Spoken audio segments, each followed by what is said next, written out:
alte deutsche Bergstadt Göllnitz ist schon seit ein paar Jahren eine Bezirksstadt. Im letzten Jahrzehnt ist es der Stadt teilweise gelungen, ihren früheren Bergcharakter wieder zu gewinnen. Jetzt soll auch ihre königliche Vergangenheit, die eng mit der Burg zusammenhängt, die bis 1710 über die Stadt emporragte, wieder belebt werden. Die Ruine wurde im Laufe der Jahrhunderte bewachsen. Die Einheimischen versuchen, diesen Stadtteil wieder zu beleben. Nachádzame sa v Gelnici, v centre Dolného Spiša, v meste bohatom na históriu a so zaujímavými pamiatkami. Za nami sa nachádza jedna z nich, hradný kopec v Gelnici, a my sa teraz pôjdeme na ňo pozrieť, na jeho pripravovaný projekt, na jeho pripravovanú opravu. Nachádzame sa na prístupovej ceste na hradný kopec. Okolo seba v pozadí vlastne môžeme sledovať určité časti mesta. Za nami pod lesom je tzv. Pfaffenpark, ktorý má náväznosť na dominikánsky kláštor, ktorý vlastne v meste fungoval, existoval.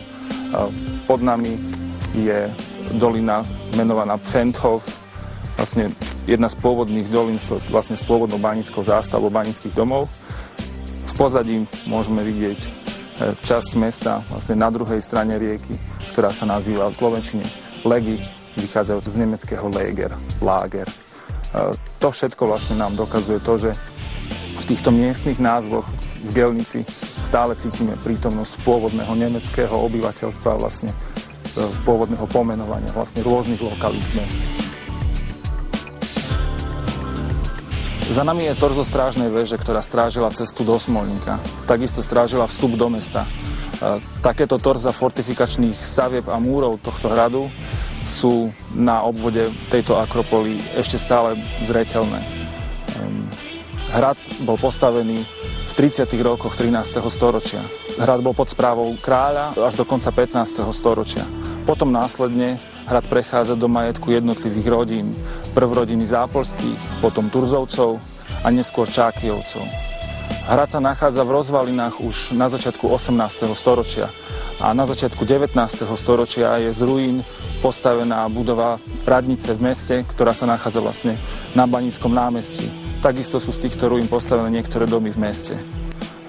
Mesto sa vykupuje zo správy rodiny Čákyjovcov v roku 1838.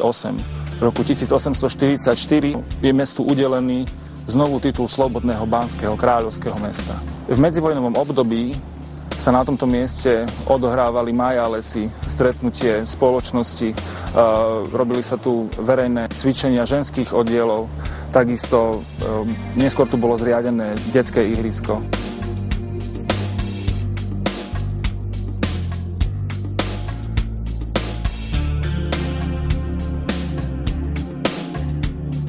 V súčasnosti začíname s obnovou priestorov hradného kopca. Prvá fáza vlastne obnovy bude riešená z dotácie, ktorá bola získaná schválením projektu v rámci programu Košického samosprávneho kraja Terra Incognita. Momentálne sa nachádzame pri torze hradného múru, od ktorého sa vlastne bude odvíjať samotný výrub a presvetlenie svahov s náletovými drevinami, kde sa umožní výhľad ľuďom na mesto a takisto z mesta na hradný kopec.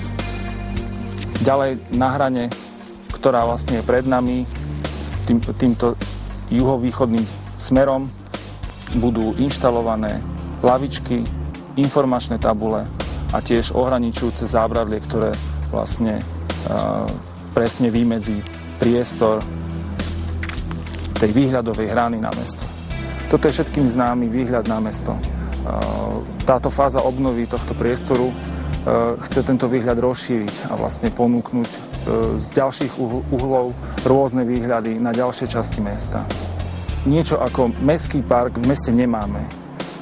Mať mestský park nad mestom s výhľadom na mesto je veľmi špecifická a veľmi lukratívna lokalita, si myslím. V ďalších fázach obnovy by mal byť kopec napojený takisto priamo z priestoru Banického námestia cez pôvodné podhradie okolo domu Baníka. Mala byť takto urobená možnosť sledovať tvar tohto kopca vlastne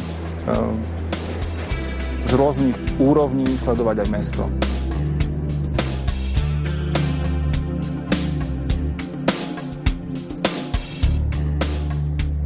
Mit den Arbeiten wollen sie schon Ende September anfangen. Wir werden die Stadt besuchen, wenn die Revitalisierung beendet ist.